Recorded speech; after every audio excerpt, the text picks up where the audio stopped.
대상으로 일제 점검을 실시하고 출하 전 정밀 검사와 계열사를 통한 일일 점검을 진행하기로 했습니다. 오늘 밤에는 전국이 대체로 맑겠지만 강원 영동과 경북 동해안, 경북 북동 산지에는 눈이나 비가 내리겠습니다. 내일까지 예상 적설량은 강원 영동 중남부가 5에서 최대 20cm 이상, 강원 영동 북부와 경북 북부 동해안, 경북 북동 산지에는 3에서 10cm, 경북 남부 동해안이 1에서 5cm입니다. 내일은 전국 대부분 지역이 대체로 맑겠지만 강원 영동과 경북 동해안에는 오후까지 눈이나 비가 내리겠습니다. KBS 제1라디오 저녁 종합뉴스를 마칩니다. 지금까지 아나운서 배창복이었습니다.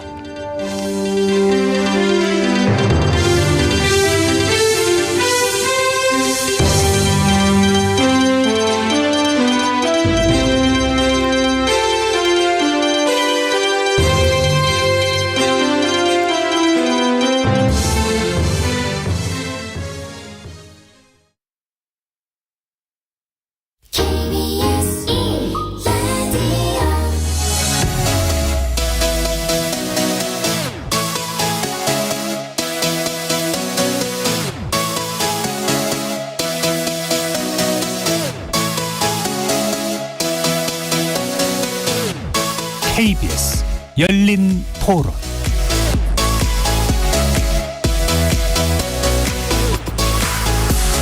안녕하십니까. KBS 열린 토론 정준희입니다.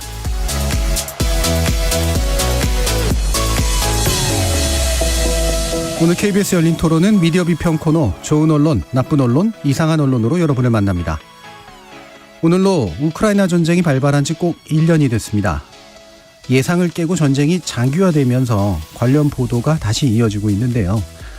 현장을 찾아서 전쟁의 이면을 보여주고 있는 좋은 보도도 몇몇 있지만 단순히 외신이나 SNS 등에 의존해서 사실 확인이 덜 됐거나 클릭수만을 노린 자극적 보도들도 여전하다는 점에서 아쉬움이 남습니다.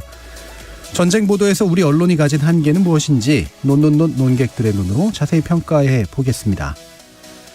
오는 4월부터 네이버가 아웃링크제를 시범 도입한다고 하는데 언론사들이 과연 얼마나 호응할지 주목됩니다. 이 내용 포함해서 우리나라 디지털 뉴스 소비의 중요한 점을 차지하고 있는 포털 뉴스 관련 정책 2부에서 꼼꼼하게 살펴보겠습니다. KBS 열린 토론 지금부터 시작합니다. 살아있습니다. 토론이 살아있습니다. 살아있는 토론 KBS 열린 토론. 토론은 라디오가 진짜입니다. 진짜 토론. KBS 열린 토론.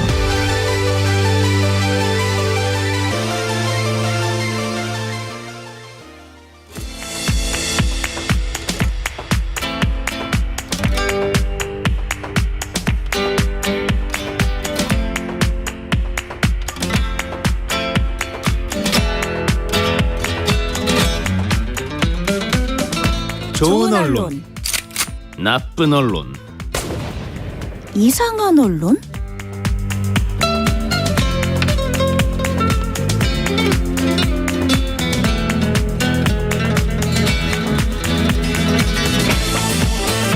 논논논 함께해 주시는 세 분의 전문가 소개해드리겠습니다. 이정훈 신한대 리나시타 교양대학 교수 나오셨습니다. 안녕하세요. 미디어 정책 전문가 정비정 박사 함께하셨습니다. 안녕하세요.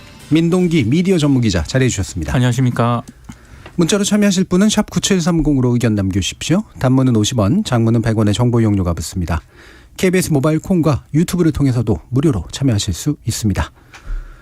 자, 우크라이나 전쟁에 관련된 보도 우리가 논논에서 몇 번 다룬 적은 있는데 1년을 맞아서 전반적으로 전쟁 보도 다시 한번 좀 짚어볼 필요가 있어 보이고요. 특히나 이제 장기전화가 되다 보니까 생기는 또 새로운 종류의 또 보도 양상들도 일부 있는 것 같아서요.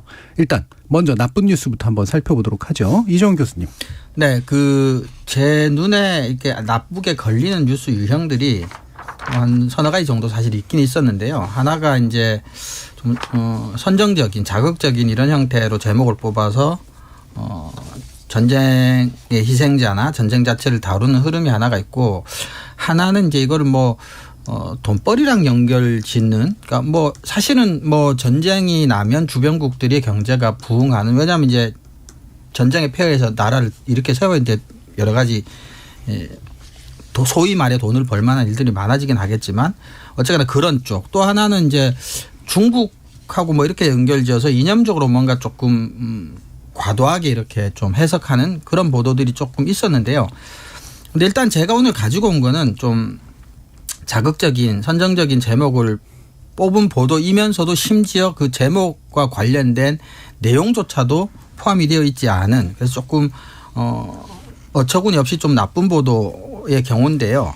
그 파이낸셜 뉴스 2월 22일자 보도입니다. 제목이 분쟁 속 우크라이나 아동 폭력성 불안 약물 남용 증가 우려라는 제목인데 전쟁이 나면 뭐 조금 상대로 약한 사람들 노년층 여성 뭐 아동이 조금 더 많은 또 고통을 겪는 건 뭐 당연한 거고 전쟁의 참담함을 알리기 위해서 뭐 이런 식의 보도를 하는 게 뭐 이해가 전혀 되지 않는 건 아닌데 근데 이렇게 꼭 뭐 약물 남용 이런 정도까지 제목을 뽑아서 보도할 일인가에 대해서 일단은 제가 좀 동의할 수 없는 부분이 있었고요. 그나마도 20일자 같은 날에 동아일보에 제목이 전쟁 벌써 1년 분쟁 속 요거만 다르고 우크라이나 아동 폭력성 약물 불안 약물 남용 증가로 제목까지 똑같은 보도 하나 있었습니다. 그러니까 뭐 꼼꼼하게 확인 안 해봤지만 외신이든 뭐 연합이든 뭔가 좀 받아서 똑같이 쓴 기사가 아닌가 싶은데요. 본문 속에서도 어미 같은 게 동일한 표현들이 굉장히 많이 나옵니다. 그런데 그나마 동아일보 기사 같은 경우는 폭력, 불안, 약물과 관련된 내용이 기사 속에 포함은 되어 있습니다. 그나마도. 그래서 좀 나쁘기는 마치 선정적인 점, 아동의 약물 이런 얘기를 굳이 과도하게 하는 거에 있어서는 좀 나쁜 점은 비슷하더라도 파이낸셜 뉴스의 보도 같은 경우는 그나마 질적으로도 너무 부실한. 그래서 제목은 그대로 자극적이어서 베껴서 활용하면서도 기사는 대충 그냥 이렇게 그냥 줄여서 축약해서 옮겨서 쓴 게 아닌가. 그래서 별로 마음에도 들진 않지만 게으르기까지 한 뭐 그런 보도. 그래서 제가 나쁜 보도로 가지고 와봤습니다. 그러니까 외신 인용 보도일 것 같은데 아무래도 그런 것 같아요. 그 출처는 명확하게 아마 안 나왔나 보죠? 표현이 되어 있지 않았습니다. 보통은 근데 이것도 사실은 전쟁 보도를 떠나서 우리 민 기자님 잘 아시지만 언론계에서도 굉장히 해묵은 거잖아요. 이렇게 그냥 인용 표시 없이 보도를 갖다 쓰는 거에 대해서 조금 언론인들이 경각심이 좀 떨어지는 게 아닌가. 그래서 그렇죠. 뭐 KBS 보도를 가지고 올 거면 KBS에서 가지고 왔다고 명확하게 표시를 해야 되는 그 표시를 좀 안 하는 경우가 공유 자산이라고 생각을 좀 그래서 그런 거에 대해서 자각이 너무 없는 게 아닌가 싶은데 동아일보나 파이낸셜 뉴스나 둘 다 어느 쪽에서 가지고 온 것이지 본문 속에 명기가 되어 있지는 않습니다. 있지는 않으나 뭐 내용적 유사성이라든가 사실 설마 직접 취재했을 리는 없기 때문에 없고 심지어는 어미 표현 같은 것도 너무나 동일한 게 많기 때문에 이거는 뭐 같이 나란히 합의해서 쓰지 않았다면 예를 들면 벙커에서 온라인 수업에 연결하기 위해 고군분투하고 있다. 뭐 이런 문장은 완전히 똑같습니다. 예를 들어. 그러니까 이거는 그냥 각자가 썼다고 보기는 너무나 유사도가 높습니다. 민 기자님. 네. 어떠세요? 사실 이 인용 보도의 문제점은 이게 뭐 전쟁 보도뿐만 아니고 이게 거의 우리 언론의 고질적인 병폐 가운데 하나이기 때문에 근데 사실 저는 이 우크라이나 1년이라는 이 기준 자체도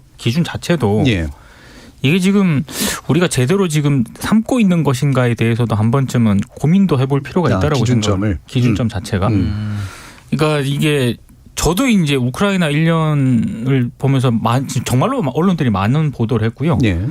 이게 우리의 시각으로 보도를 하고 있는 건가를 한번 생각을 해봤을 때 좀 냉정히 평가를 해보면 아닌 것 같다. 왜냐하면 그냥 서구의 시각, 미국의 시각, 나토의 시각 뭐 이런 시각으로 우리가 이 전쟁을 바라보고 있는 건 아닌가. 그러니까 1년을 산정한 기준점이 아니라 네네.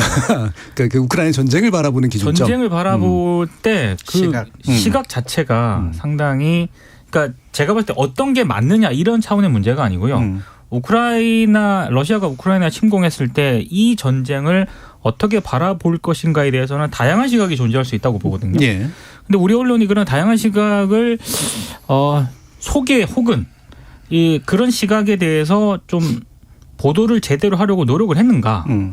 제가 봤을 때 너무 아닌 것 같습니다. 그러니까 일방적인 어떤 그런 해석들이 굉장히 많았던 것 같고요. 또 하나는 이제 아까 이정우 교수님께서도 말씀을 해주셨지만 선정적인 기사도 많았는데 이게 부정확한 어떤 가십성 기사들도 적지 않았다라고 네. 생각을 하거든요. 제가 가장 이해가 안 됐던 부분은 그 푸틴 침해설 뭐 이런 거였어요. 그렇죠. 네, 되게 종종 나오는. 이게 어느 정도 근거를 갖고 있는 물론 푸틴 침해설은 외신들도 많이 보도를 했어요. 예. 그 외신 보도한 걸 가지고 다시 인용해서 보도를 했는데 그 인용도 제대로 안 했지만 그러니까 그런 부분들에 대해서 지나치게 많은 보도량이 좀 쏟아졌거든요. 그래서 좀 반성해야 될 그런 부분들이 굉장히 적지 않은 것 같다. 이런 생각을 좀 해봤습니다. 예. 그러니까 뭐 전쟁이라고 하는 건 이제 당사국들 간의 가장 심각한 갈등의 표현 형태니까 뭐 양쪽의 어떤 것들을 참조해야 될 필요도 당연히 있을 테고 물론 이제 우리 같은 경우 이른바 자유진영 또는 이제 뭐 서방권의 일원이라고 생각을 하기 때문에 그걸 그대로 가져오는 그런 경향이 또 없지는 않습니다만 그런데 이제 중요한 건 이런 푸틴이라든가 이런 것들을 바라보는 시각이 사실은 전쟁 과정에서는 이 통신사들이 일종의 정보기관 역할을 하는 측면도 사실 좀 있거든요. 예. 옛날부터 그 2차 세계대전에 이럴 때부터 만들어진 일종의 전통인데 일종의 정보전을 대리하는 측면들이 분명히 좀 있어요. 그래서 일반적인 뉴스 보도와는 분명히 좀 다르다. 이런 생각을 좀 할 필요가 있는데 우리는 이제 그냥 쫓아가는 경향이 있다. 이렇게 보겠죠. 정미정 박사님. 저는 아무래도 멀리 떨어진 곳에서 벌어진 전쟁이기 때문에 한계는 명확히 있다고 생각해요. 근데 1년이나 지속돼 온 전쟁을 보도하는 데 있어서 우리 언론은 여전히 지나치게 너무 게으르다. 네. 이런 생각을 제일 많이 했습니다. 그래서 대부분의 기사들이 좋다고 보기는 너무 어렵고 그러니까 이게 이제 우리가 특파원의 한계를 많이 지적을 하잖아요. 네. 그러니까 이건 당연히 이제 그럴 수밖에 없는 측면이 분명히 있지만 지금 1년이라는 어떤 시점에 맞춰서 직접 간 언론사도 있고 그다음에 이제 그냥 받아 쓰는 언론사들도 있는데 직접 간 언론사의 경우에도 유의미한 정보를 뉴스를 통해서 제공하고 있는지를 살펴보면 그렇지는 않았다는 게 제 생각입니다. 그러니까 지나치게 그러니까 물론 이제 전쟁의 폐해를 보도한다는 측면에서 현장에 있는 우크라이나 사람들의 목소리를 직접적으로 전달하는 것이 의미가 없을 수는 없겠죠. 근데 이제 거기에만 머무르고 있는 측면이 지나치게 많지 않았는가 싶고 그리고 전쟁을 보도하는 데 있어서 이렇게 장기전으로 들어갔을 때의 보도는 저는 현장에 굳이 가지 않아도 보도할 수 있는 영역들이 분명히 있다고 생각합니다. 예. 그래서 밖에서 어쨌든 이 국제사회의 관계 속에서 이 전쟁이 어떤 식으로 지금 진행되고 있는지를 냉정하게 바라볼 필요가 있다라는 측면에서 너무 아쉬운 보도들이 많았다는 부분을 주로 말씀드리고 싶어요. 그러니까 이 부분에 역시도 국제관계에 대한 어떤 전문가들도 많이 있고 국제적인 여러 나라들이 각자의 이해에 맞춰서 또 어떤 국가들을 또 지원하기도 하잖아요. 네. 무기를 지원하기도 그렇죠. 하고 뭐 지원한다는 게 결국은 공짜로 주는 것은 아닌 경우가 많습니다만 그렇다면 그런 의미도 지금쯤 이제 짚어봐야 되는 거잖아요. 네. 그러니까 우리가 우크라이나를 지원한다라고 해서 우리가 미국을 통해서 무기를 팔아서 우리가 수익을 얻고 있다라는 측면에만 머물러서는 저는 안 된다고 봐요. 만약에 이 전쟁을 종식시키기 위한 어떤 평화적인 노력을 경주해야 될 시점이다라는 것의 어떤 공통적인 의견의 일치를 본다면 그렇다면 무기를 지원하는 것 이외에 어떤 방안이 있을 수 있는가를 집중적으로 고민해야 될 시점일 수도 있다라는 거죠. 근데 그런 고민을 하는 경우는 너무 부족했다라는 부분도 또 말씀드리고 싶고 그리고 또 한 가지를 더 추가로 말씀드리자면 이게 아까 민 기자님도 말씀하셨지만 이 전쟁 보도에서만 이런 부분들이 나타나는 거는 아니지만 특히 전쟁 보도이기 때문에 우리가 외신을 더 많이 받아 쓰고 인용도 더 많은데요. 네. 더 혼란스럽잖아요. 기사들이 도대체 이게 몇 월 며칠 어디서 보도한 기사를 가져온 건지를 확인하기가 너무 어려워요. 네. 그러니까 보통 짜깁기인데 그 짜깁기라도 정성껏 했으면 뭔가 출처가 분명하니까 어떤 언론사에서 이렇게 보도한 거를 이렇게 인용했구나라는 것은 알 수가 있어야 되는데 지금은 어느 날짜에 보도가 됐다. 우리 언론사가 어느 날짜에 보도했다는 것만 확실하지. 그 언론사가 인용한 출처들이 다 불분명합니다. 그러니까 이 기사가 도대체 어느 시점에서 작성돼 있는지조차도 확인하기가 너무 어렵다는 거죠. 네, 네. 그러니까 가뜩이나 뭐 상황을 파악하기가 어려운 데다가 뉴스를 보면 볼수록 더 뭔가 더 혼란으로 빠져드는 느낌. 그래서 너무 한계가 많았던 것 같습니다. 네. 우리나라 언론이 이게 좀 특징적으로 보이는 부정적인 측면들이 이 전쟁 보도에는 더 위험하게 강하게 작용할 가능성이 되게 많은 게 예를 들어 출입처가 준 자료를 이제 그렇게까지 뭐 복잡하게 사실 확인을 하지 않은 채 믿고 이제 보도하는 경향. 그러니까 저널리즘의 기본이 기자가 보고 들은 것을 비교적 정확하고 객관적으로 기사로 쓴다라고 네. 했을 때 이제 전쟁 같은 경우 이제 가서 보고 듣질 못하니까 그게 우리나라 이제 출입처랑 비슷은 한데 검찰 보도 같은 경우도 우리가 문제 삼는 게 아직까지 최종적으로 유죄 무죄가 결정되지 않은 검찰의 일방의 주장을 마치 이제 범죄자와 검찰이라고 하는 이제 선악의 대립구도 속에서 예. 일방적으로 검찰의 목소리만 전달하는 거잖아요. 대법원 3심까지 가서 최종적으로 무죄가 될 수도 있고 예를 들면 그런데 근데 전쟁 같은 경우는 그 정도의 경각심조차도 없는 거죠. 무조건 침범한 나라 또는 자유주의 진영이 아닌 나라가 너무나 선명하게 악이고 네. 우크라이나는 선이기 때문에 어쨌거나 우크라이나한테 유리하거나 뭐 러시아에게 불리한 또는 앞에 민 기자님 말씀하셨지만 서방의 시각이라면 그나마도 더 경각심을 갖거나 확인하려는 노력을 하지 않고 그냥 그대로 내보내는 것에 대해서 아무런 문제의식이 더 없는 것 같다는 거죠. 그래서 네. 시각도 시각이지만 그 우리나라 특유의 확인하지 않는 취재하지 않는 약간은 게으른 형태의 보도가 이런 전쟁 보도에서는 더 많이 더 강하게 드러나는 게 아닌가. 저는 이게 우크라이나 전쟁 1년이 되는 시점에서 가장 큰 문제를 꼽으라고 한다면은 그 지금 이정훈 교수님 말씀하신 그 문제를 꼽고 싶거든요. 이거를 선과 악의 개념으로 네. 그렇죠. 구도를 상정을 하고 보도를 하는 것 같더라고요. 그러니까 우크라이나는 선, 러시아는 악, 그리고 젤렌스키는 영웅, 푸틴은 치매 환자. 무슨 치매 환자 혹은 절대 악. 예. 근데 이런 구도가 사실에 부합한 것인지 일단 의문이 들고요. 또 하나는 이 국제 정치의 어떤 그 연장선상에서 이번 것도 바라봐야 되는 거 아니겠습니까? 네. 이 우크라이나 사태, 전쟁 이 자체를 그러면 좀 냉정하게 아까 정미정 박사님도 말씀을 하셨지만 이게 국제적인 어떤 정치 그리고 우크라이나와 러시아 간의 오랜 그 역사, 그 나토의 뭐 동진 정책 이런 것까지 다 포괄해서 기사를 그렇죠. 좀 쓸 필요가 있는데 그런 기사는 굉장히 찾기가 좀 어려웠고요. 소수였고 있다 하더라도 여전히 지금 그 팽배에 아주 그냥 검색을 하면 그냥 젤렌스키는 영웅입니다. 푸틴은 절대악. 이 지구상에서 없어져야 될 뭐 지도자 뭐 이런 식으로 보도를 하는 네. 기사들이 적잖게 이렇게 나오거든요. 심각한 전쟁 상황을 너무 게으르게 보도한다니까요. 네. 그냥 아니, 1년이 네. 되니까 그렇죠. 1년이 된 시점에 그냥 한번 다뤄주자. 뭐 이런 식으로 그냥 다루고 끝나는 거예요. 아니면 철저하게 국익에 입각해서 정말로 이게 뭐 예를 들면 경제적으로라도 정말 우리나라의 플러스 마이너스가 어떤지를 차라리 꼼꼼하게 뭐 그것도 아닌 것 같아요. 그냥 막연히 자유주의 진영과 공산주의 진영의 대립구도. 그래서 중국까지 같이 이렇게 싸서 악이 되는 뭐 이런 형태의 저는 이제 대립구도. 한 말씀만 더 보태면 게으른 것도 있는데 또 하나는 굉장히 조심스러운 태도를 가지고 있는 기자들도 있는 것 같아요. 네. 이를테면 이게 진영 대결 비슷하게 되지 않았습니까? 그렇죠. 그러니까 러시아라는 어떤 그런 정말 어렸을 때 제가 어렸을 때만 하더라도 저기는 소련 그렇죠. 소련 뭐 이래가지고 근데 어찌됐든 우크라이나를 침공을 한 건 맞지 않습니까? 그렇죠. 그리고 많은 우크라이나 시민들이 희생이 됐고 네. 근데 그런 부분에 대한 어떤 그런 상황 때문에 정작 그렇죠. 과연 이 러시아, 우크라이나 지금 뭐 젤렌스키 대통령이라든가 우크라이나의 대응 이런 부분들에 대해서도 비판할 것도 있고 지적할 것도 있는데 그런 굉장히 조심스러운 어떤 그런 태도도 기사가 일방향으로 나오는데 좀 한 원인이 되지 않았나 싶습니다. 예. 그게 뭐 기존의 이제 그 기자들의 인식이 좀 얕아서 생기는 문제도 있고 게을러 생기는 문제도 있고 조심스러워 생기는 문제도 있고 또는 이제 그걸 보던 사람들 그러니까 독자들의 이제 마음 태도가 이미 좀 결정돼 있기 때문에 또 그거를 위배하기가 어려운 면도 아마 좀 있긴 할 테고 그런데 거꾸로 그러니까 이제 계속 그 태도가 이제 강화가 되는 거죠. 기존에 그렇죠. 있던 선거학적인 그런 사고가.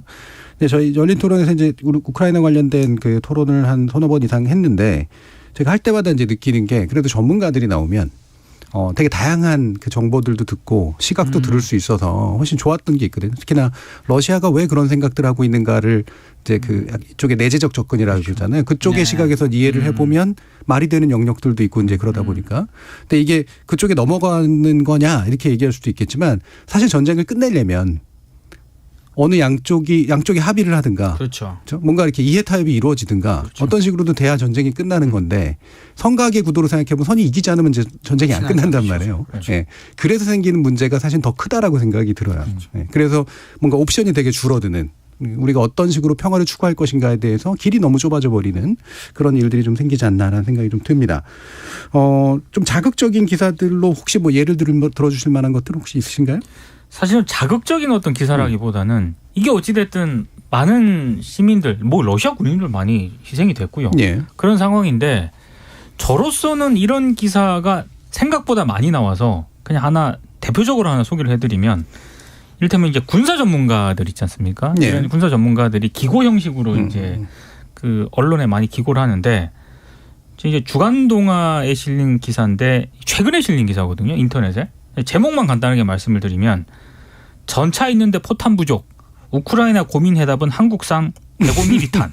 네. 이런 거거든요. 이쪽에 마케팅. 그러니까 이게 지금 이게 우크라이나 1년 전쟁을 돌아보는 시점에서 물론 이런 시각도 있을 수 있다고 봅니다. 네.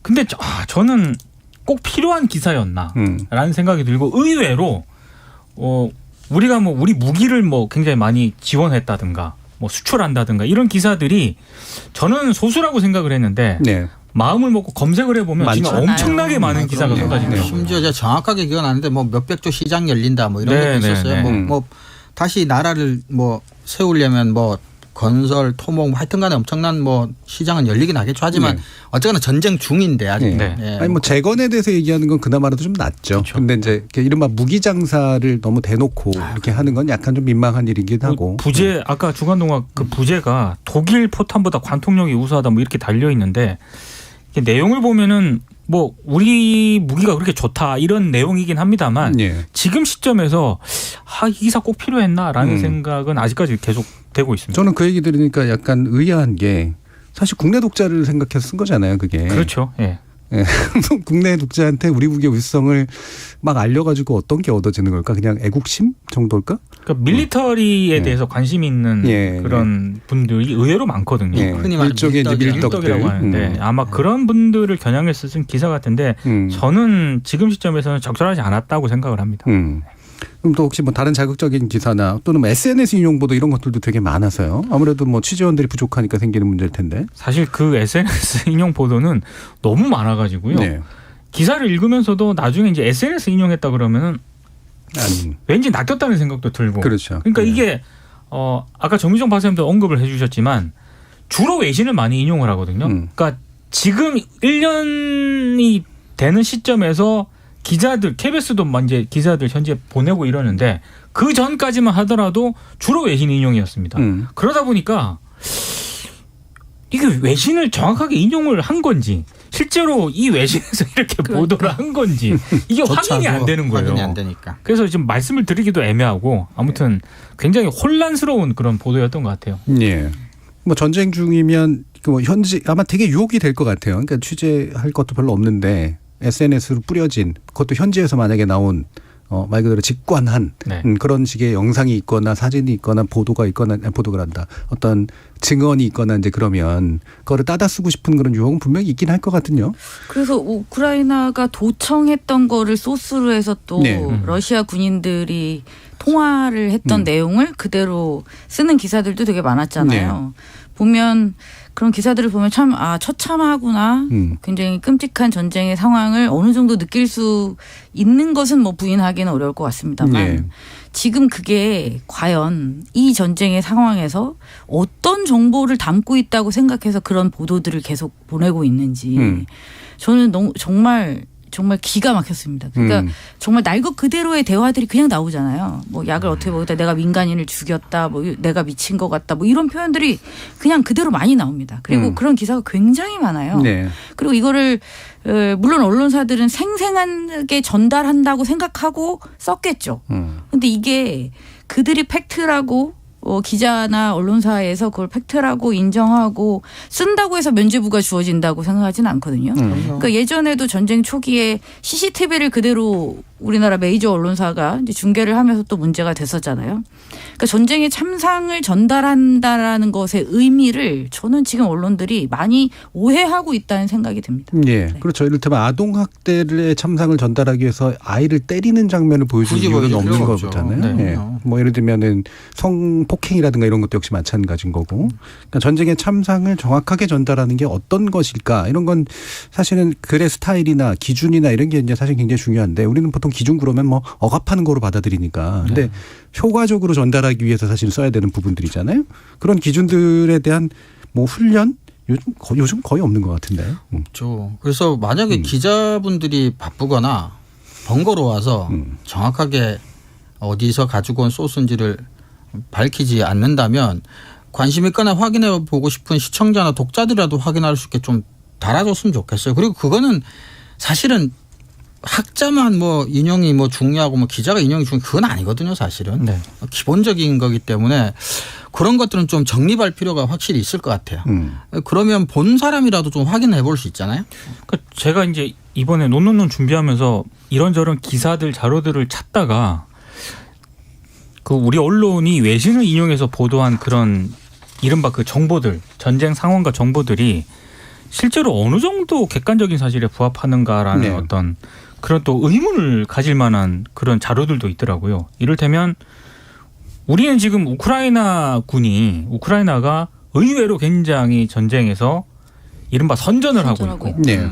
러시아군이 일방적으로 지금 패퇴하고 있다는 식으로 이제 그런 기사들을 굉장히 많이 접했는데 자료를 쭉 찾다 보니까 뭐 이스라엘의 언론 같은 경우에는 자국의 어떤 모사드 정보기관이 있지 않습니까? 모사드 정보기관의 보고서를 인용을 했는데 거기 보면은 이른바 서방 언론이 전하는 것 그리고 국내 언론이 전하는 그 내용과는 전혀 다른 내용이 그 보고서에 담겨 있었다라는 겁니다. 네. 그러니까 실제 전쟁 피해가 러시아군보다는 우크라이나군이 훨씬 크다.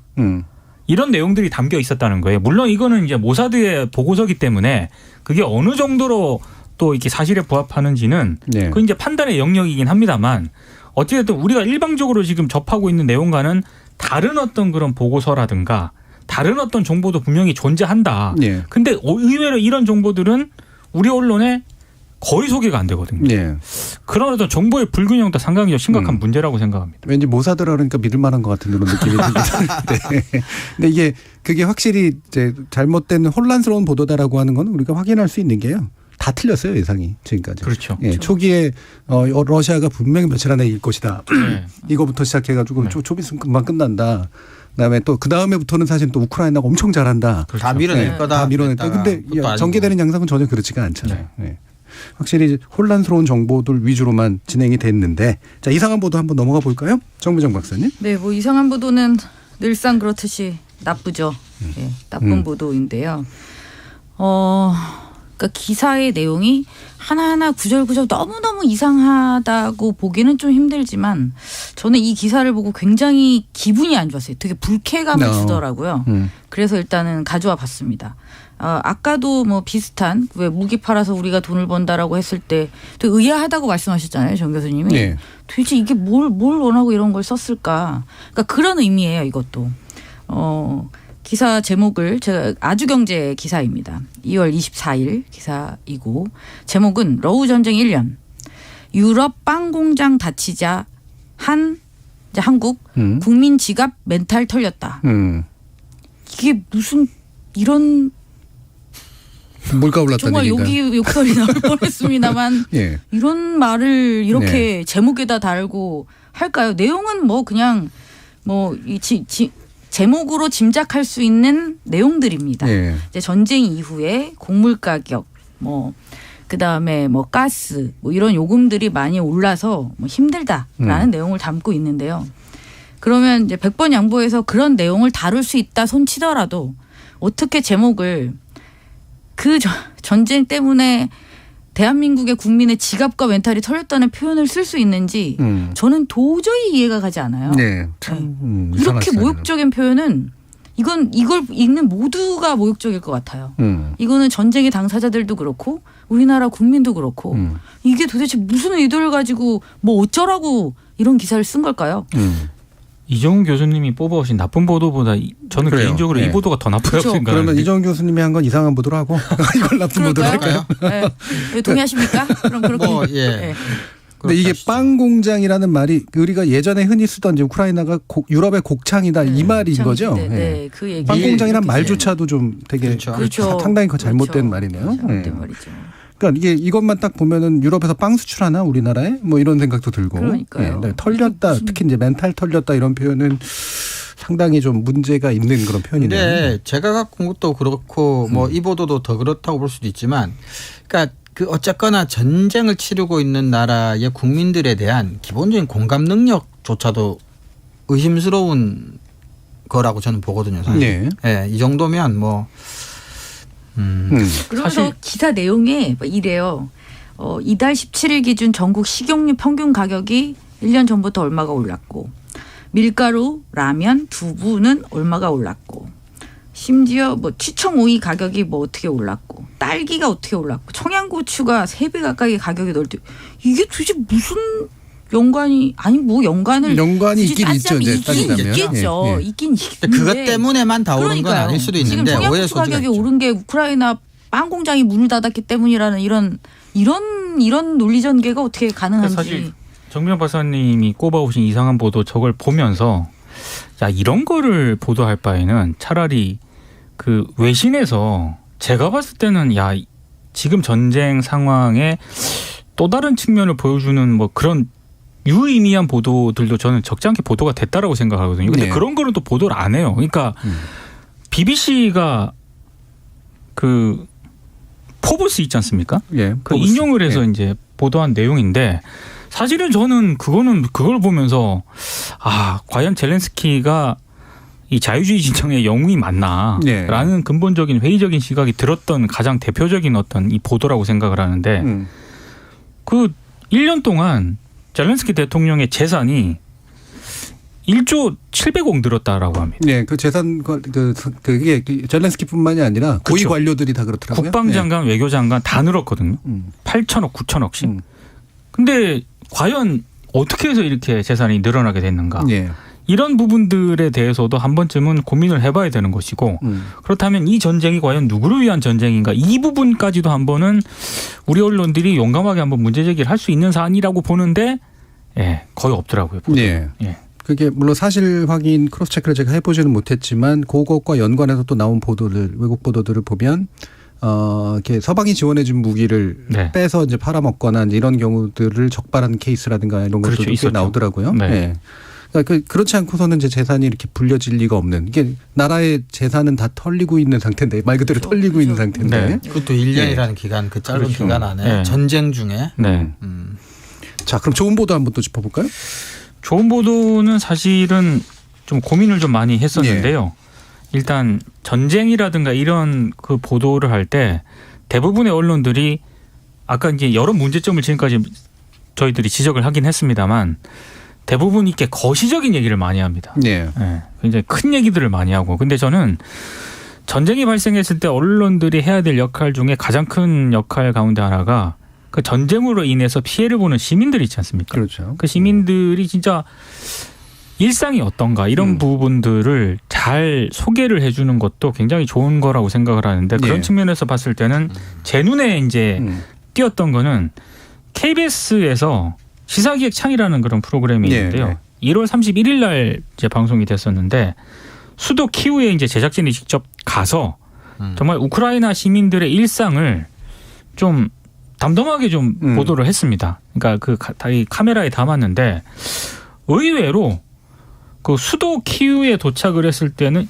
전쟁하는 나라가 맞나 싶을 정도의 어떤 그런 일상을 평화남이 있었다. 예, 평화 같은 것도 있었고 물론 이제 공습 경보가 나면 뭐 저 밑에 지하로 숨고 뭐 이런 장면들도 나오는데 예. 어찌 됐든 굉장히 우크라이나 국민들이 이런 전쟁의 피폐함과 이런 속에서도 희망을 잃지 않고 계속 살아가는 그런 일상을 저는 다큐멘터리 시각으로 잘 보여줬다고 생각을 하거든요.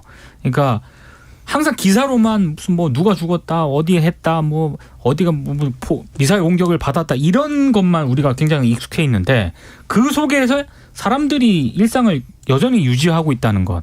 물론 굉장히 어렵긴 합니다만 네. 그런 부분들을 좀 높게 평가를 했고요. 또 하나는 이거는 이제 경향신문이 지금 계속 그 우크라이나 전쟁 1년 그런 약간 연재물 비슷하게 계속 하고 있는 건데 사실 이거는 그 경향신문 자체의 어떤 그런 연재는 아니고요. 네. 지금 그 다른 어떤 그런 그 다른 매체라고 하기도 그렇고 예전에 그 김영미 PD가 했었던 분쟁 전문. 예, 근데 그 김영미 PD가 세운 그 회사가 있거든요. 예, 있죠. 그 회사랑 같이 이제 협업을 하는 거예요. 그러니까 사실 그 제작진들이 들어가서 이제 같이 이제 경향신문 취재진이랑 이제 우크라이나 정말 그 시민들이 지금 어떻게 살고 있는지를 보여주는데 그 기사를 쭉 읽다 보면 깜짝 놀라는 대목들이 있습니다. 예. 막 경보가 울리고 며칠 전에 막 폭격이 쏟아졌는데도 이렇게 일상에서 요가를 하시는 분들도 있고요.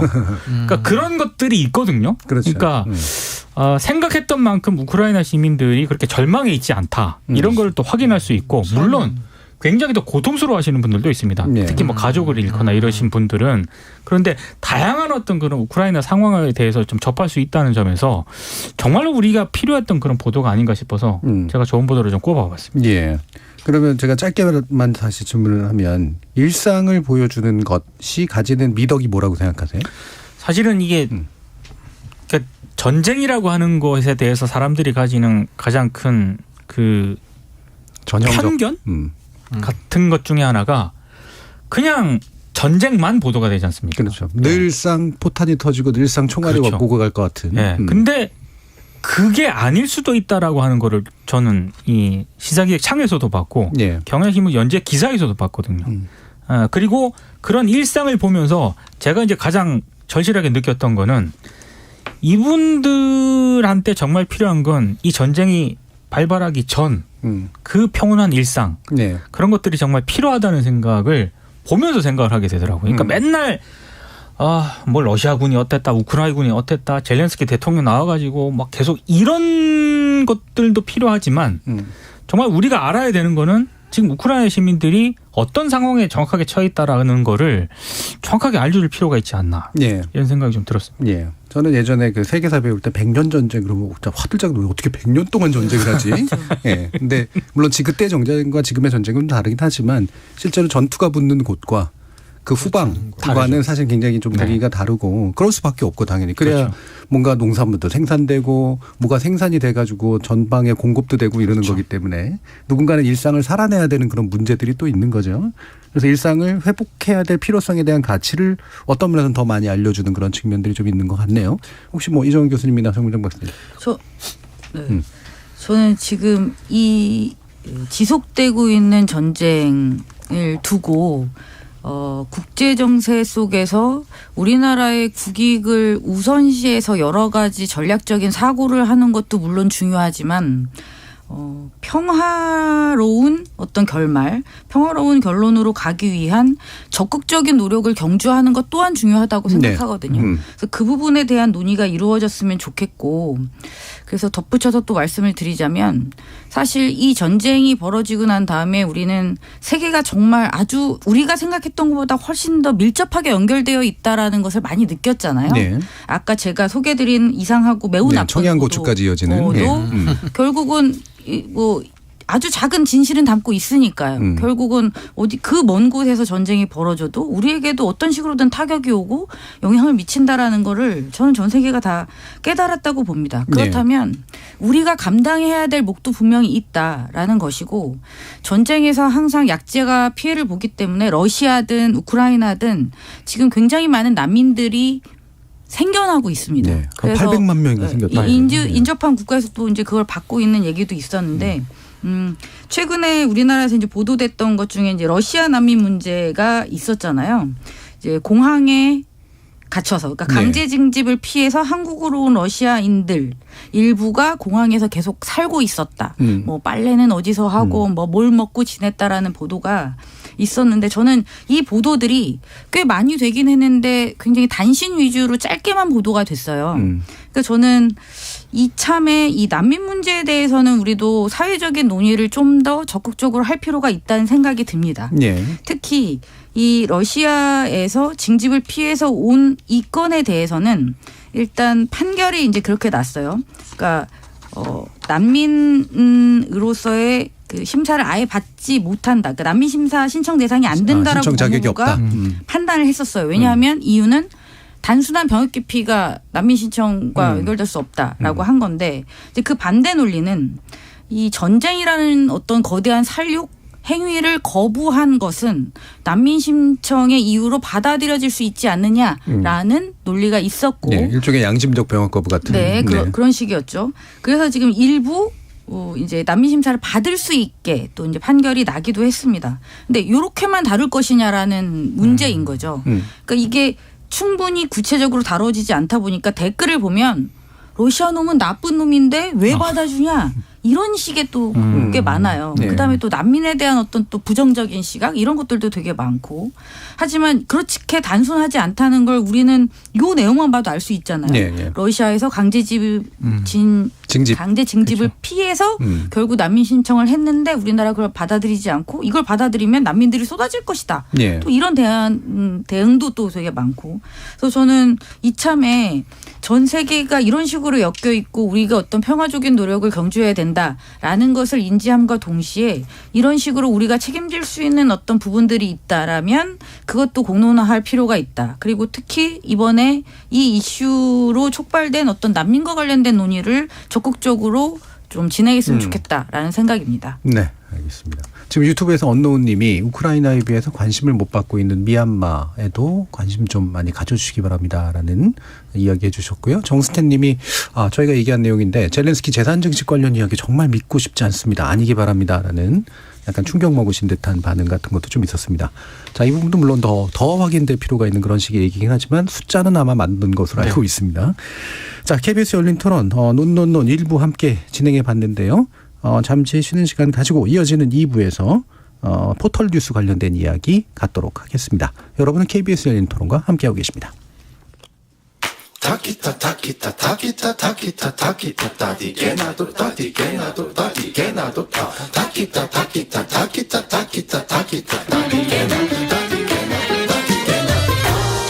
물음표가 느낌표로 바뀌는 순간 KBS 열린 토론. 자, 네이버 뉴스 여전히 그래도 우리 국민들이 가장 많이 뉴스를 보는 그런 창구이긴 한데요. 오는 4월부터 아웃링크제를 시범 도입키로 했다고 합니다. 실제로 이제 아웃링크제는 일부 시행되고 있는 거긴 하죠. 근데 이게 이제 바로 뭐냐면 포털에서 이제 누르면 그 내용은 그 원래 언론사 홈페이지로 연결돼서 기사를 읽도록 만드는 그런 방식인데 이게 어떤 배경과 맥락인지 민동 기자님 좀 얘기해 주시죠. 그러니까 이제 4월부터 네이버가 언론사들이 네이버 뉴스에서 자체 모바일 뉴스 이제 그 채널이라고 하는데요. 네. 그걸 이제 운영을 하고 있는데 거기에서 바로 이제 기사를 클릭을 하게 되면 원래는 그 1링크라고 그 클릭을 하더라도 네이버 안에서 이제 그 기사가 이제 노출이 되도록 했는데 그거를 이제 4월부터는 해당 매체 홈페이지로 바로 연결하는 그런 시스템을 이제 운영을 한다는 겁니다. 이거는 뭐 계속 하겠다는 건 아니고요. 네. 일단 발표한 내용을 보면은 1년 정도 이제 시범 도입을 하겠다. 그리고 뉴스 편집하는 출범 이제 6년 만에 아웃링크를 처음 허용을 하는 겁니다. 네. 근데 이게 여러 가지 언론계 내부에서는 뭐 기대 반 우려 반 이런 게 있는 것 같아요. 특히 이제 바로 이제 아웃링크가 해당 홈페이지로 연결이 되다 보니까 흔히 말하는 페이지 뷰가 증가해서 결국에는 뭐 광고 수익이라든가 이런 거와 직접적으로 연결이 되지 않겠느냐 이렇게 네. 이제 전망을 하시는 분들도 있는데 뭐 작은 규모 언론사라든가 이런 부분에 대해서 아직 완전히 대비가 안 된 그런 언론사 같은 경우에는 보시면 아시겠지만은 광고가 해당 홈페이지 가면은 이런 표현이 적절할지 모르겠지만 덕지덕지 붙어 있는 경우가 많거든요. 너저분한 경우들이 많죠. 그래서 이른바 뉴스를 이제 유저들 이용하시는 분들이 그런 거를 오히려 거부감이 생기는 그런 분들도 적지 않습니다. 네. 그래서 작은 언론사들 같은 경우에는 조금 우려하는 그런 시선도 있는 것 같고 아무튼 4월부터는 네이버의 뉴스의 편집 운영 자체가 상당히 좀 바뀌기 때문에 이게 또 언론사들에게 어떤 변화를 줄지는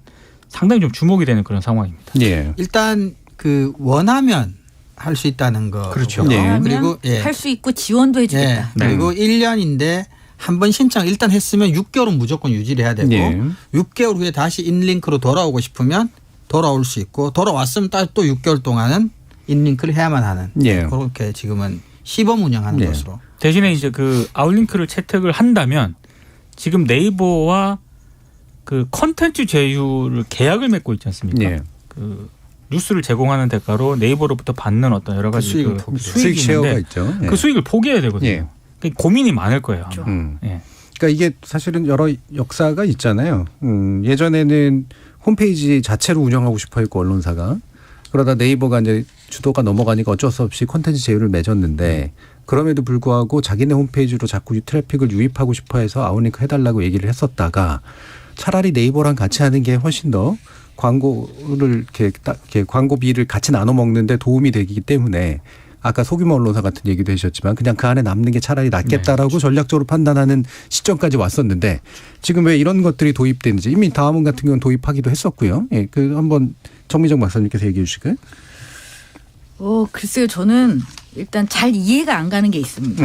제가 이제 제휴평가위원회도 이제는 이제 드디어 끝납니다. 저도 제 임기가 2월 말이라서 마지막 회의를 해서 이제 끝나서 좀 가벼워진 마음으로 말씀을 드리면 저는 그러니까 아웃링크와 인링크를 이야기할 때 마치 아웃링크가 대단히 좋은 어떤 가치인 것처럼 말하는 게 잘 이해가 안 가거든요.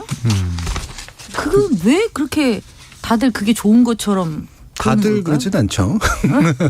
아니 그 일반적으로 이제 보도될 때, 그러니까 언론사 당사자는 아니더라도 밖에서 볼 때는 마치 아웃링크야말로 대단한 뭐 좋은 것처럼 이렇게 많이 얘기하잖아요. 근데 아웃링크여서라기보다는 이 또한 상당히 이상적인 이야기에 불과하지만 디지털 저널리즘이 이제 사업적으로 자리를 잡으려면 어쨌건 간에 최종적으로는 자사 홈페이지나 자사 앱에서 수익이 나야 되고 저널리즘 지형적으로 봤을 때도 그러니까 출처와 내용의 다양성을 추구하려면 그것을 가지고 핸들할 수 그러니까 그걸 이렇게도 해보고 저렇게도 해볼 수 있는 권한이 이제 언론사한테 있어야 되는데 포털 중심이 되어버리면 어쨌거나 포털 안에서 이루어지는 것들에 이제 종속적으로 갈 수밖에 없으니까. 근데 이제 지금도 잠깐 말씀하셨지만 가장 큰 문제가 네이버만큼 언론사들이 광고 영업이나 매체력이 높아서 아웃링크를 했을 때 우리 홈페이지에서 네이버만큼의 광고 수익을 우리가 올릴 수 있느냐. 그러니까 네이버에서 먹는 돈, 받는 돈만큼의 광고 수익이 일어나지 않을 것 같으면 인링크를 하는 게 사업적으로 이제 나은 거고 이제 그런 식의 판단들이 있는 건데 근데 저도 정 박사님처럼 마치 일부 정치인들이 얘기하는 것처럼 아웃링크를 하는 게 도덕적으로 윤리적으로 이게 마치 맞고 인링크를 하는 거는 마치 뭐 네이버에 멱살 잡혀서 예속되는 것처럼 이야기하는 건 좀 과장이라고 봅니다. 일장일단이 있는 거고 전략적인 판단도 할 수 있는 거고. 근데 어쨌든 언론사의 입장에서 이게 언론사 입장이라는 것도 언론사마다 다 다르긴 합니다. 하지만 좀 아까 뭐 이 교수님도 말씀하셨지만 결국 어떤 이상적인 형태를 상상한다면 언론사 입장에서야 내 홈페이지로 나의 독자들이 들어와서 나의 기사를 보는 그러니까 포털로부터 독립적인 어떤 그런 언론 지형을 구축하고자 하는 것은 어떻게 보면 당연한 일일 거고요. 그래서 특히 지금 중앙일보를 중심으로 한 일부 언론사들이 유료화와 동시에 포털 독립적인 그러니까 유통에서 완전 독립적인 나만의 어떤 언론 그 지형을 구축하고자 노력하고 있는 거는 사실입니다. 근데 그게 이제 중앙일보 정도 되니까 어느 정도 가능성이 이제 없다고 말하기는 좀 힘들지만 실제로 계산을 해보면 인링크로 네이버 안에 남아 있어서 광고비를 쉐어하는 것과 정말 밖에 나가서 아웃링크로 해서 내 홈페이지에는 내 광고를 파는 것과 이 계산이 이제 플러스 마이너스가 된다는 거죠. 근데 그게 이렇게 당장 플러스다 마이너스다라고 하기는 매우 어렵다. 그래서 많은 언론사들이 지금 계속 계산 중이다라고 알고 있습니다. 민 기자님 말씀하셨지만 이게 아웃링크를 하거나 우리 홈페이지에서 뭔가를 돈을 벌겠다고 생각하면 광고만 가지고 해서는 수익도 안 될 뿐더러 오히려 홈페이지가 더러워지고 오히려 안 와요. 그러니까 유료 구독자 모델을 뭐한테 좀 복합적인 비즈니스 모델이 나와야 되는데 그게 또 간단치 않다는 얘기죠. 네. 네네. 그러니까 예전에 이제 종이신문 위주의 그 광고 판매 시스템과 그다음 편집 시스템과 이런 것들이 이제 있었을 때 그게 자연스럽게 그 디지털 시대로 넘어갔다면 뭐 아웃링크나 이런 게 너무나 당연한 그런 지금 검색 엔진 구글이 하듯이 그런 걸 텐데 이미 이제 포털과 공생하는 시스템이 되다 보니까 언론사마다도 되게 다른 입장들이 있을 수밖에 없고 다른 선택을 할 수밖에 없는 상태가 이제 온 거죠.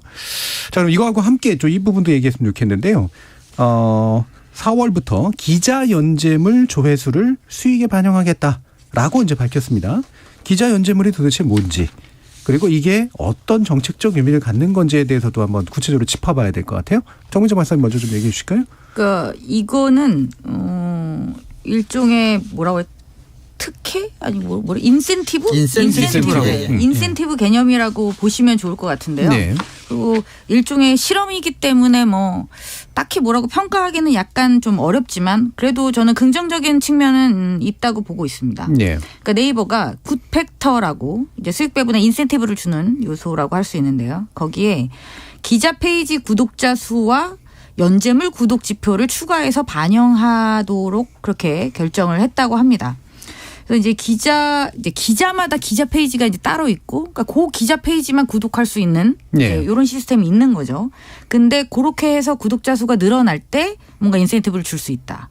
그다음에 이제 연재물 같은 경우에도 연재물에 한해서 구독을 하면 역시 인센티브를 줄 수 있다라는 건데 이거는 특정한 매체를 구독하는 것과는 좀 다르죠. 이제 특정한 기자라든지 특정한 기획에 근거한 어떤 연재물. 그러면 모든 연재물이 다 되냐? 뭐 그렇지는 않습니다. 뭐 흔히 자주 언론사들에 의해서 다수가 보도되고 있는 뭐 스포츠라든지 연예 이슈라든지 아니면 단순한 화제성이라든지 이런 건 이제 연재물로 인정하지 않는다는 세부적인 기준 또한 마련이 되어 있고요. 네. 그래서 이제 이러한 연재물과 기자 구독에 대해서는 이제 인센티브를 주겠다라고 지금 뭐 발표를 한 상태입니다. 저는 일단은 긍정적이라고 생각합니다. 하지만 이제 언론사가 얼마만큼 이런 것들을 구현해낼 수 있는 역량을 가지고 있는지는 또 다른 문제다라는 생각입니다. 이게 이제 그 네이버에서 올려진 광고 수익을 기자 그 개별 언론사한테 이제 배분할 때 지금까지는 이제 트래픽을 기준으로 이제만 했는데 기자 페이지를 구독하거나 이제 보게 되면 그거를 가중치를 줘가지고 어느 정도 좀 배분이 더 잘 되도록 하겠다라는 의미잖아요. 근데 죄송합니다. 인센티브라고 하는 건 말 그대로 그게 좋은 면이 있어서 뭔가를 촉진한다는 건데 그게 왜 도대체 좋다는 거냐? 제가 좀 추가로 설명을 드리면 이제 기존에는 단순 이제 트래픽 지표가 있고 열독률이라고 해서 그냥 보는 게 아니라 얼마나 열심히 꼼꼼하게 처음부터 끝까지 몇 퍼센트를 받느냐 요거로 이제 인센티브 제도 하나 요소를 갖고 있었습니다. 거기에다가 이제 기자 페이지 구독자 수와 연재물 구독 지표를 추가를 한 건데 이제 네이버 측에서는 그렇게 간주를 하는 거예요. 그러니까 우리가 항상 그 포털 저널리즘 얘기할 때 단순 속보 그것으로 인한 선정성 질저하 이런 얘기들을 하니까 상징적으로 기자 페이지에 나와 있는 뉴스들은 이제 뒷얘기라든지 추가 얘기라든지 맥락이라든지 그리고 연재물 이런 것들이 대체적으로는 좀 더 이제 심층 보도이거나 뭐 이게 추가 보도에서 조금 더 이제 단순 속보와는 다른 깊이가 조금 있는 읽을 가능성이 상당히 사실은 높은 거죠. 그래서 이 두 가지에다가 인센티브를 준다는 얘기는 네이버가 단순 이제 속보 기사보다는 맥락과 깊이가 있는 기사에게 조금 더 수익을 배분해 주겠다고 선언을 한 거로 받아들이시면 되지 않을까 싶습니다. 그러니까 이게 지금 바뀐 어떤 그런 기사 작성 방식이라든가 지금 뉴스 수용자들이 어떤 걸 원하는지를 이제 네이버 쪽에서 확실하게 이쪽이 대세다라고 이제 판단을 한 것 같아요. 이를테면 지금 같은 경우에도 굉장히 뭐 SNS라든가 이런 곳에서 회자되는 게 물론 이제 단독 기사라든가 이런 게 많이 이제 주목을 받긴 합니다만 기자들이 지금 KBS도 마찬가지고요. 저도 이제 그걸 주로 많이 보는데 그 온라인에 홈페이지에 기사에 리포트에 담지 못했던 뒷얘기를 굉장히 온라인에 길게 씁니다. 맞아요. 예. 남은 얘기, 뒷얘기 이런 거. 아깝거든. 자기가 취재한 게. 근데 그게 스토리텔링 형식으로 쓰여지는데 굉장히 가독성이 좋아요. 재밌죠. 재밌어요. 구성 같은 것도 굉장히 잘하고 읽으면서도 굉장히 폼을 많이 들였구나라는 생각이 들거든요. 그러니까 그런 것들이 이제 워낙 많이 주목을 받다 보니까 네이버 쪽에서도 아마 이제 판단한 거예요. 이게 독자적인 콘텐츠가 될 수 있다라고 판단을 한 것 같고 결국에는 이걸 많이 이제 기자들을 참여시켜야 되는데 그럴 거면 그냥 지금도 페이지는 있거든요. 기자 이게 눌러보면은 어떤 기사든지 쭉 이제 리스트가 뜨는데 그 정도만으로는 이제 활성화는 안 될 것 같고 결국 인센티브를 줌으로써 결국에는 뭐 네이버도 좋고 또 기자들도 자기 브랜드화할 수 있으니까. 그러니까 저널리즘 품질을 올리면 좀 더 줄게. 그렇죠. 라는 확실한 유인을 제공한다는 거죠. 그리고 사실 정 박사님 말씀하셨지만 이게 과연 이제 현재 우리나라에서 대부분의 기자들이 하루를 영위하는 방식의 기사 작성 뭐 이런 걸로 봤을 때 여력이나 능력이나 시간이 있겠느냐라는 우려와 함께 저는 조금 긍정적으로 보는 거는 사실은 길고 어렵고 복잡한 뉴스를 오랜 시간 걸쳐서 쓴 기자들이 이제 심리적 물질적 보상이 없는 것 때문에 안타까워하잖아요.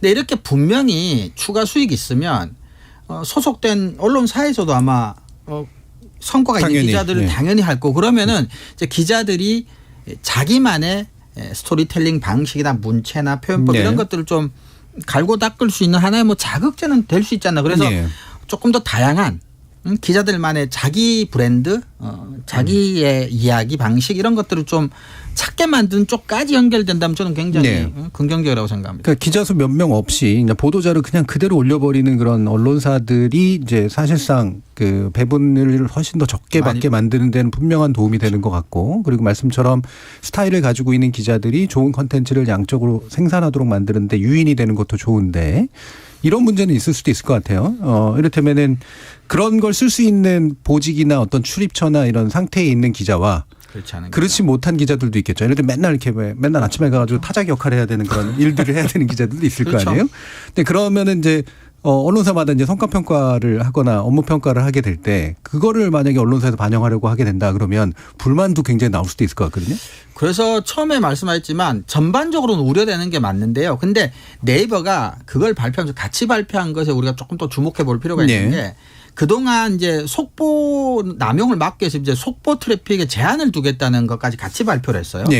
네이버에 따르면 보통 트래픽이 한 100이 발생하면 속보가 5 정도를 차지하는데 만약에 이달에 5를 차지했으면 다음 달에는 그거 2배까지만 인정하겠다는 거예요. 그래서 10까지만 인정하고 11이 되면 그건 수익 배분에 포함시키지 않겠다. 그래서 말씀하셨지만 속보를 열어둔 채로 긴 기사에만 이제 그 인센티브를 주면 뭐 여전히 조금 더딜 수는 있지만 속보를 막으면서 동시에 이쪽을 열어주는 양쪽을 동시에 하면 조금은 그래도 우려가 좀 덜하지 않을까. 그러나 여전히 이제 정 교수님 말씀처럼 작은 언론, 기자 수가 많지 않은 언론들은 뭐 하고 싶은 기자, 능력 있는 기자가 있더라도 기본 속보를 막는 것만 해도 아마 여력이 없지 않을까 싶은 우려는 분명히 있긴 있습니다. 그러니까 전략을 좀 바꿀 필요도 있는 것 같아요. 그러니까 자원 배분을 다시 하라는 소리잖아요. 그렇죠. 그런 소리죠. 그러니까 저는 이거 네이버가 이렇게 기자의 어떤 연재물을 조회수 수익에 반영하는 이 정책은 일단 기본적으로 좋다라고 생각을 하는데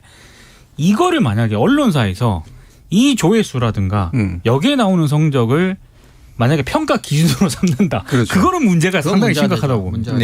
그거는 언론사 자체 평가 기준이 있어야 되는 거죠. 이거 네이버 이 조회수를 가지고 평가를 하겠다. 이거는 또 다른 문제가 발생할 수 있다고 봅니다. 그러니까 애쓴 기자가 느끼는 개인적인 보상 정도만 되더라도 저는 좋다고 봅니다. 근데 그거만으로는 안 움직일 수도 있을 것 같아서 약간의 물질적 보상까지도 아마 들어가긴 해야 될 텐데. 이거 보고 참 그런 생각을 했어요. 네이버가 참 힘들었겠구나. 엄청 고민을 한 결과물인 것 같아요. 그러니까 얼마나 고민을 세세하게 했겠어요. 이거. 아니 실제로 정말 고민을 많이 했다라고 느낀 대목이 어느 대목이냐면 심지어 스포츠, 연예, 그러니까 그건 안 된다고. 이거는 안 된다고까지 한 거죠. 그러니까 잘못 말했다가는 그렇게 나올 걸 아는 거죠. 그렇죠. 그러니까 그 단연간의 경험이 농축돼서 지금 이러한 방안이 나온 것 같은데 그만큼의 성과가 좀 있었으면 좋겠습니다. 조금 근데 기다릴 필요가 있어요. 사실 디지털화가 가장 우리나라에서 안 된 이유가 안 기다리고 못 기다린 거거든요. 사실 뉴욕타임즈도 한 번에 된 것 같지만 몇 번 실패를 거듭하면서 지금까지 온 건데, 그러니까 마치 이제 뭐 힘들게 운동하긴 싫고 살은 빼고 싶은 뭐 이런 심리랑 비슷한 건데, 근데 저는 우리가 공부하는 사람들이 디지털 기술을 도입했을 때 여러 가지 기대했던 것들 중에 안 된 것도 있지만 그 중에 하나가 개별 기자가 자기들의 일종의 팬이랄까 독자들과의 개인적인 유대나 연대를 만들어서 기존의 대형 언론이 하는 그런 기본적인 저널리즘과 다른 색채의 저널리즘들이 좀 다양화될 수 있을 기대를 좀 가졌는데 그게 사실 잘 안 됐었단 말이에요. 네. 저는 개인적으로는 기대는 좀 해봅니다. 근데 잘 될 거라고 낙관할 수는 없는 상황이긴 하지만. 저는 다만 이게 지금 네이버와 관련된 뭐 아웃링크, 인링크 얘기하고 이 기자 조회수 얘기를 하고 있습니다만 이게 사실 주어가 네이버가 되면 안 된다라고 생각해요. 그러니까 동의합니다. 기사는 네이버라고 쓰되 이거를 언론사들이 판단할 때는 언론사가 주어가 돼야 되는 거죠. 그렇죠. 그러니까 언론사의 관점에서 이걸 어떻게 활용할 그렇죠. 거냐. 그렇죠. 그러니까 네이버가 왜 이렇게 할까? 결국에는 저는 중장기적으로 봤을 때 지금 보도자료 쓰고 그냥 그대로 베껴 쓰고 똑같은 속보 쓰고 이런 게 뭐 네이버도 그렇고 카카오 다음도 그렇고요. 그렇죠. 앞으로는 그런 기사들 경쟁력 없다고 이제 판단을 하고 있다는 거거든요. 네. 이제 퇴출돼야 되고. 그렇죠. 그리고 기자들이 쓴 이런 어떤 그런 차별화된 컨텐츠에 인센티브를 주겠다는 거 아닙니까 네이버가? 네. 그러면은 언론사들의 그 흔히 말해서 포털 전략, 인터넷 전략, 기사 전략도 거기 바꿔야 된다라고 생각을 하거든요. 네. 근데 과연 바꾸고 있는가? 그렇죠, 그렇죠. 이거를 스스로 했었어야죠. 그렇죠. 오죽하면 포털입에서 이게 나옵니까? 그러니까 지금까지는 이런 종의 포털 보상 시스템이라고 하는 게 기사를 많이 써서 그렇죠. 트래픽을 최대한 많이 올리면 더 많은 돈을 버니까 그렇죠. 자원을 사실 그쪽으로 배분을 한 거잖아요. 그래서 따로 팀도 만들고 뭐 이렇게 해서 완전 속보 대응팀까지 만들어서 그렇게 했었잖아요. 네. 지금 2209님이 기자 구독을 한다니 약간 유튜버들 같네요 라는 말씀 주셨고 유튜브에서 이창섭님이 작은 인터넷 매체에도 기회를 줘야 되는데 가능할까 쉽지 않을 것 같다라는 그런 의견도 주셨고요. 유튜브에서 김마리님께서는 속보 내용 없음 그런 기사가 너무 이상한데 좀 줄어들까요? 내용 없음. 네. 그렇죠. 여러분들도 많이 아마 현실에서 느끼시는 그런 부분들이라고 생각이 듭니다. 그래서 이것도 기다려봐야 되고 모든 제도가 완벽한 게 아니라서 그렇죠. 제도를 바꿔보면 또 부작용도 나고 그러니까 그렇죠. 그런 것들을 보면서 아마 하지만 지금까지의 그 트래픽 위주의 질 낮은 양적인 기사들 위주의 시스템을 좀 바꿀 필요가 있다라는 그런 방향성이 좀 보이는 것 같습니다. 자 그러면 요거는 이제 짚고 이제 맞춰야 될 것 같은데요. 이번에 방송통신위원회가 포털 뉴스의 알고리즘 투명성위원회 법정화 움직임 다시 말하면 알고리즘을 투명하게 관리하는 것을 법으로 정한 어떤 위원회로 만들겠다라는 그런 것을 추진하고 있는 것 같은데 네. 이정훈 교수님께서 좀 말씀 주시죠. 네, 그 방송통신위원회가 3일 이제 신년 업무계획 발표하는 자리에서요.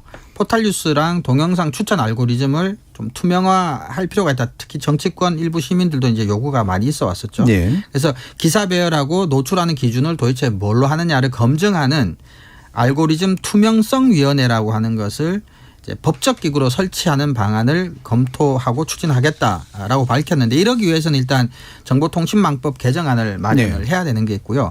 아울러 같이 나온 게 아까 우리 정 박사님 뭐 뉴스제휴평가위원회 얘기 나왔지만 이것도 법제화하는 방안까지도 같이 좀 추진하겠다라고 하는데 이 또한 이제 정보통신망법 개정이 이제 필요한 사안입니다. 예. 알고리즘 투명성에 관련된 주장들 그리고 위원회에 관련된 주장들은 사실 학계에서도 뭐 여러 차례 하긴 했는데 실제로 뭐 추진이 되면 또 어떻게 될까 궁금하긴 하지만 지금 방송통신위원회가 국무회의 회의도 못 들어가고 맨날 압수수색 당하는데 이걸 추진할 여력이나 있을까 싶기도 한데. 못합니다. 못할 겁니다.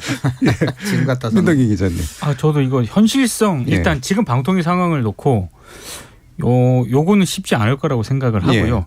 다만 그런 생각이 좀 들더라고요. 저도 이제 알고리즘 같은 경우에는 워낙에 지금 베일에 쌓여져 있기 때문에 이게 어느 정도 투명한 공간으로 좀 올라올 필요는 있다라고 보는데 이게 법제화를 시켜서 이게 논의를 진행시키는 게 현실적으로 가능할까? 지금 방통위 상황을 일단 논의를 하더라도요.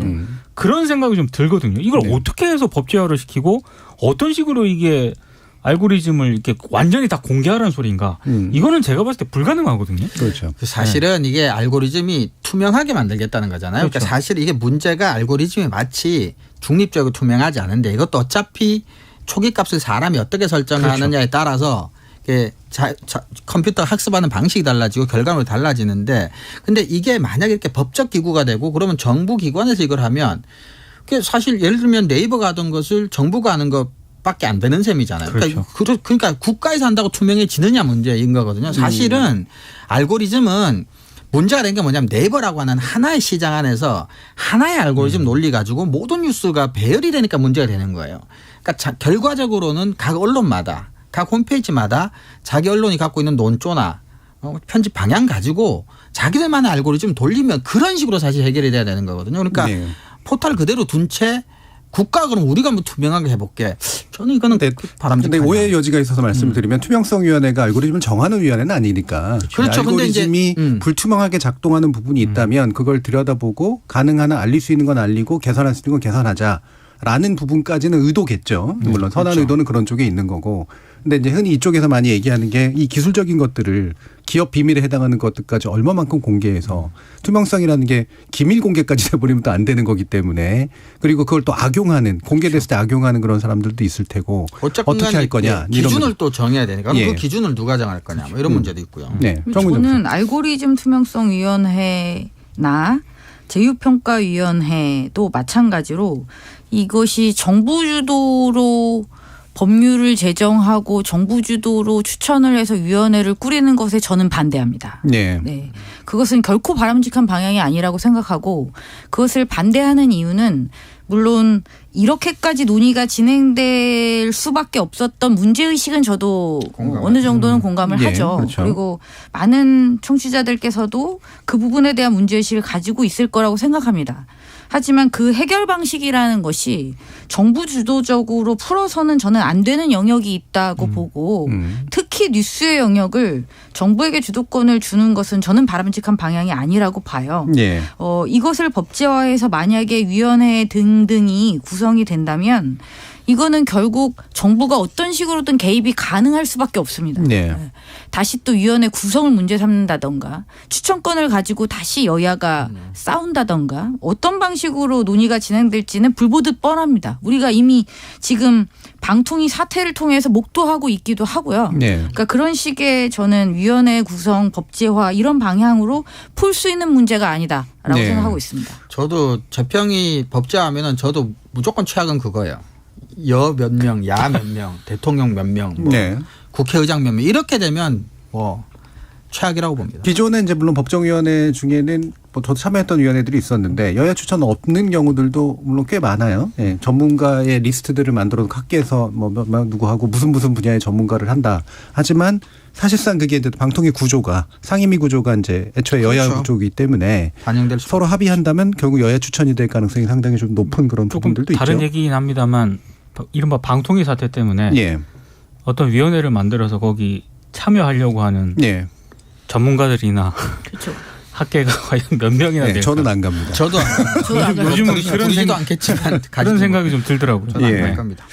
그래서 이런 고민도 아까 그러면 그거하고 연결해서 이런 이제 그 기자 이제 연재물 같은 것들을 어떤 인센티브화 또는 어느 정도 유인으로 바꿔가지고 가중치를 좀 주는 방식으로 해서 저널리즘의 어떤 생산 방식을 좀 바꿔보려고 하는 시도 같은 게 이제 법정위원회에서 만든 건 아니잖아요, 그러니까. 네, 그렇죠. 그렇죠. 네. 그렇죠. 그러면 그거하고 봤을 때 어떤 방식이 좀 더 이렇게. 그래서 저는 이제 여전히 안타까운 게 이게 네이버라는 포털 사업자의 고민으로 제출되었다는 게 저는 좀 답답합니다. 그러니까 이 문제는 언론사들이 주도적으로 해야 할 그렇죠. 문제예요. 그렇죠. 스스로 이렇게 그러니까 하겠다. 나의 문제니까 내가 제안을 해서 포털을 끌고 가야죠. 그렇죠.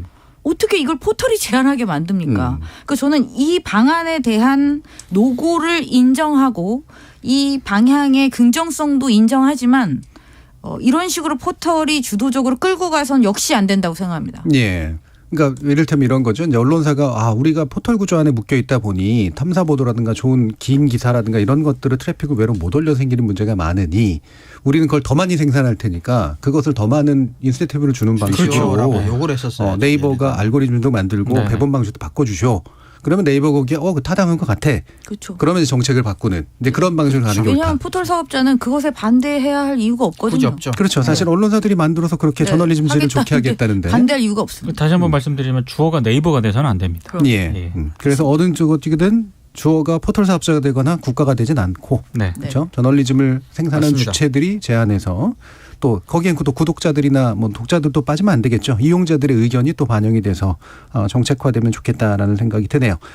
자, 오늘 KBS 열린 토론 논논논은 이것으로 모두 마무리하겠습니다. 오늘 토론 함께해 주신 세 분, 민동기 미디어 전문기자, 신한대 리나시타 교양대학 이종훈 교수, 그리고 정미정 박사 모두 수고하셨습니다. 감사합니다. 감사합니다.